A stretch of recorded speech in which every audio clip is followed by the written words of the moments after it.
உங்கள் அனைவருக்கும் ஞாபகம் இருக்கும். இந்த பாடலை யாரும் மறந்திருக்க மாட்டீர்கள். இந்த பாடல் வெளிவந்த போது பட்டி தொட்டி குழந்தைகள் எல்லோரும் பாடி தீர்த்தார்கள். பல மேடைகளில் தொடர்ச்சியாக இந்த பாடல்கள் எதிரொலித்ததை நீங்கள் மறந்திருக்க மாட்டீர்கள். அது வேறு ஒன்றும் இல்லை.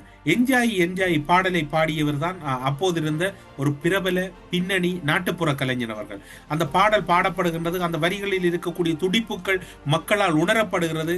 அந்த பாடலின் வரிகள் பின்னிட்ட நாட்களில் பலராலும் பேசப்படுகிறது.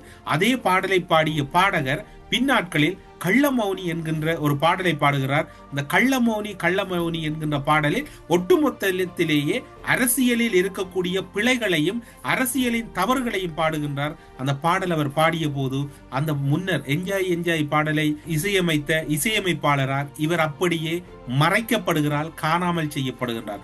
இப்படியாக நாட்டுப்புற கலைஞர் என்பதற்கு அப்பால் ட்ராப் பாடகர்கள் பலர் கருத்துக்களை பிரதிபலிக்கின்ற போது அவர்களை அடக்குகின்ற முறை ஒன்று குறிப்பாக இந்தியாவில் இருக்கின்றது. அதற்கு அரசியல் சாயம் பூசி வைத்திருக்கின்றார்கள். அது மட்டுமல்லாது வேர்டனை பொறுத்தவரையில் வரிகள் ஒவ்வொன்றும் கனதியாக இருக்கும். அவருடைய வரியில் இருக்கக்கூடிய ஒவ்வொரு உயிர் துடிப்புகளும் மிக மிக உன்னதமாக இருக்கும். அப்படி பார்க்கின்ற போது அவர் கூறுகின்றார், வியர்வையை சட்டையாக அணிந்துதான் நாங்கள் இன்று வாழ்ந்து கொண்டிருக்கின்றோம் என்று ஒரு அடிமைத்தனத்தை வெளிப்படுத்துகின்றார். அது மட்டுமல்லாது மதத்தை முகமூடியாக அணிந்த வேடதாரிகளின் முகத்தை கிழித்து தொங்க விடுகிறார். வெளிவந்த அந்த உண்மையான வரிகளை அவர் பிரதிபலிக்கின்றார்.